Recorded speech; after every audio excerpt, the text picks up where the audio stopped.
Tensions growing in the Mideast, Houthi militants targeting more cargo ships as Iranian commander is now reportedly threatening to shut down the Mediterranean Sea. As we reported earlier, he's talking about the Red Sea. Now, it comes as a chemical tanker off the coast of India was targeted by a one-way attack drone fired from Iran just yesterday. Our next guest knows all about the threats we face from Iran. Reza Pahlavi is the exiled crown prince, and he joins us now. Reza, great to have you on the program this morning. Good morning. You're seeing this ramping up of terrorism. It's across Europe. It's in the oceans in the Middle East. What do you make of Iran and their actions in the wake of this war in Israel? This regime has pretty much mastered proxy wars, and particularly emboldened and encouraged when appeasement becomes an element that gives them more reason to push the envelope. We shouldn't be therefore surprised to see that these are the kind of acts that the regime will take advantage of to try to get as much credit as possible without, at the same time, assuming the responsibility and bear the consequences of it. Do you feel like that Iran, we talked about this a little bit earlier, but using these proxy forces, do you think they have the capability of fulfilling the threats they're making, not just towards the United States, but the world at large when it comes to the shipping lanes and parts of the world?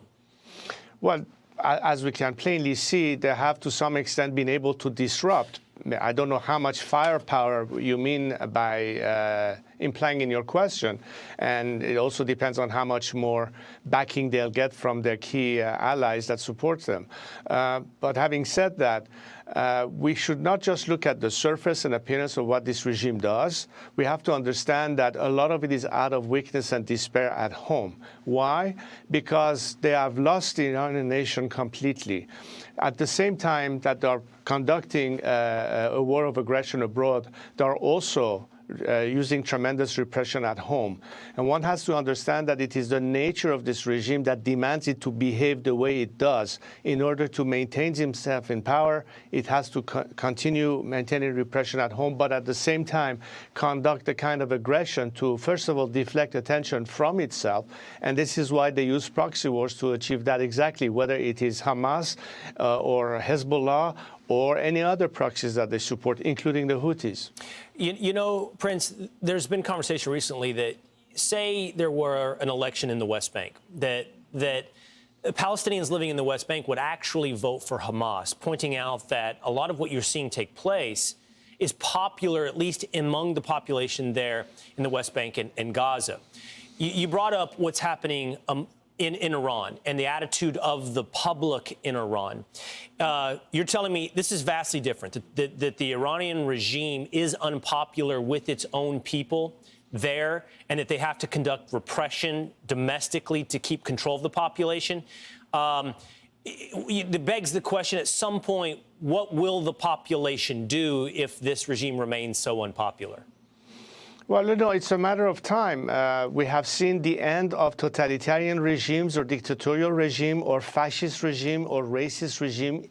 At some point, it's bound to happen. We saw it in the case of South Africa. We've seen the collapse of the Soviet Union.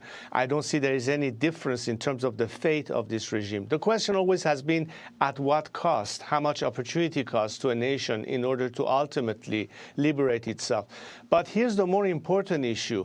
On the eve of Christmas, and when I think of the fate of Iranian Christians who probably as we speak are now trying to celebrate Christmas in illegal underground churches, because on the surface their leaders and priests and new converts get executed by this regime, which considered moving out of the faith illegal. We have to understand that the values that the Iranian people stand for are the very same of the free democratic world. And I find it astounding that to this day, rather than supporting in a policy of maximum support to a nation that is the best army in the world in place to bring about change, they have not received the support that they deserve in order to free themselves.